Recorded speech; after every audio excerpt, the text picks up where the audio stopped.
नारद जी का चरित्र आप लोग अनेकों बार सुन चुके हैं। पहले नारद जी उपवरहण नाम के गंधर्व थे,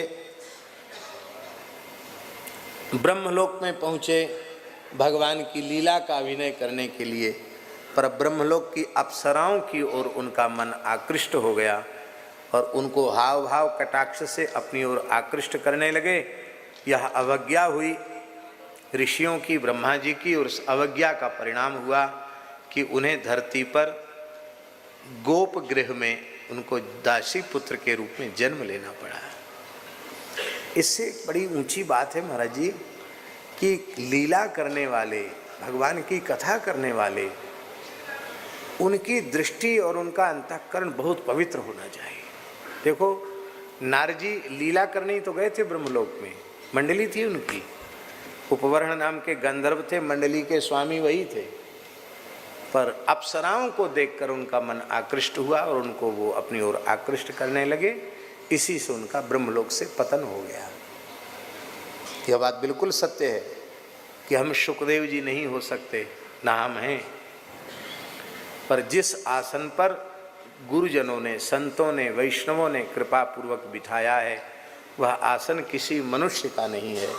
वह आसन परमहंस चक्र चूड़ामणि आचार्य महामुनिंद्र भगवान शुकदेव जी का आसन है। क्या इतना हम विचार अपने में नहीं कर सकते? इसलिए लीला करने वाले, भगवान की कथा करने वाले, उनको तो एकमात्र ठाकुर जी को, संतों को रिझाने के लिए ही करना चाहिए। और ये पवित्रता, ये शुचिता वर्तमान समय में लोग नहीं रख पा रहे हैं। इसलिए भगवान की इतनी मंगलमयी कथा लीला का आश्रय लेकर भी कई बार वो पतन के गर्त में चले जाते हैं। नारद जी का चरित्र इसका प्रमाण है। आप लोग अन्यथा नहीं मानना। इस समय स्थिति ऐसी है, इतनी भयंकर स्थिति है कि नवयुवक सुंदर जो व्यास होते हैं उनके लिए लड़कियां पत्र लिखने लग जाती हैं। उनके फ़ोन नंबर आजकल सब मिल जाते हैं।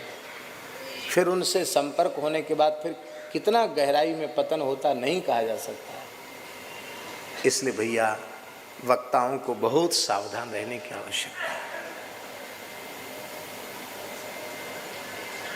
हम एक भगवत प्राप्त संत के पास गए, कुंज बिहारी जी, जो पूज्य बक्सर वाले मामा जी की आज्ञा से, क्या नाम था, श्री पशुपति बाबा, परम पूज्य श्री पशुपति बाबा का दर्शन करने गए, जो करपात्री जी के शिष्य थे।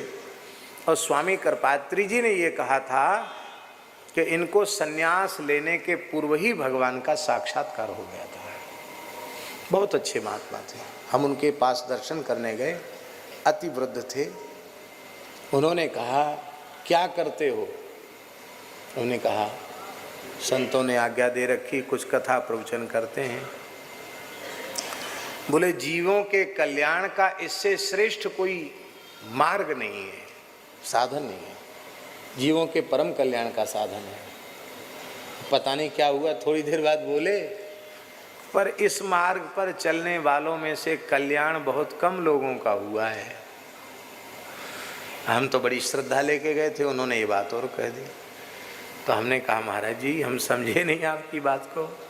आपने कहा कि जीव के कल्याण का इससे सरल और इससे श्रेष्ठ साधन नहीं है, फिर आप कहते हैं कि इस मार्ग पर चलने वालों में से कल्याण कम लोगों का हुआ है, तो फिर क्यों चलना है इस मार्ग पर जब कल्याण नहीं हुआ? तो आप हमें आज्ञा कीजिए, हम क्या करें? उन्होंने कहा जीव के कल्याण में भगवान की प्राप्ति में दो बड़ी बाधाएं हैं। एक तो धन और यश की प्राप्ति। कथावाचक को कीर्ति भी मिलती है, धन भी मिलता है। और एक कामनी का आकर्षण, स्त्री का आकर्षण। तो धन, यश और स्त्री,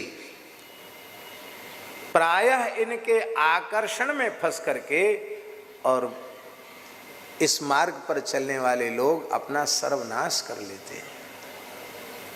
इसलिए मैंने ये बात कही, ये बात श्री पशुपति बाबा ने बताई। इसलिए अत्यंत निर्लोभ और निष्काम भाव से भगवान की कथा कहना चाहिए। धन की प्राप्ति, यश की प्राप्ति, कंचन कामनी की प्राप्ति, इसके आकर्षण की ओर नहीं जाना चाहिए। हमने कहा महाराज जी हम क्या करें? फिर हमने पूछा उनसे, तो बड़े प्रसन्न हुए, बोले तुम तो जैसे कथा कह रहे हो ऐसी कहते रहो। हमने तो केवल सावधानी बताई। बहुत पवित्र रहने की आवश्यकता है, बहुत सावधान रहने की आवश्यकता है, बहुत सावधान है। भगवान ने हम लोगों को जो जीवन दिया है ना, बहुत मूल्यवान है, इसकी कोई कीमत नहीं है। तीनों लोगों की संपत्ति न्यौछावर करके भी मानव जन्म की कीमत नहीं चुकाई जा सकती। और ऐसा कीमती जीवन थोड़े से ही प्रमाद में उसका सर्वनाश कर देना, इससे बड़ी मूर्खता और क्या होगी। इसलिए अपने जीवन को बहुत संभाल करके रखना चाहिए। ये नारद जी का चरित्र इसका प्रमाण है। कहाँ अपहरण गंधर्व थे, कहाँ पतन हो गया तो दासी पुत्र हुए, और फिर संतों का संग करके, संतों का अधरामृत चरणामृत चरणरज का सेवन करके, और पुनः ब्रह्मपुत्र देवर्षि नारद के रूप में प्रतिष्ठित हो गए। वाल्मीकि नारद घट जोनी, निज निज मुखन कही निज होनी। आत्मचरित्र कहना निषेध है पर आत्मचरित्र यहाँ जो कहा गया वह आत्म प्रशंसा के रूप में नहीं है, यह केवल प्रमाण के रूप में, उदाहरण के रूप में है।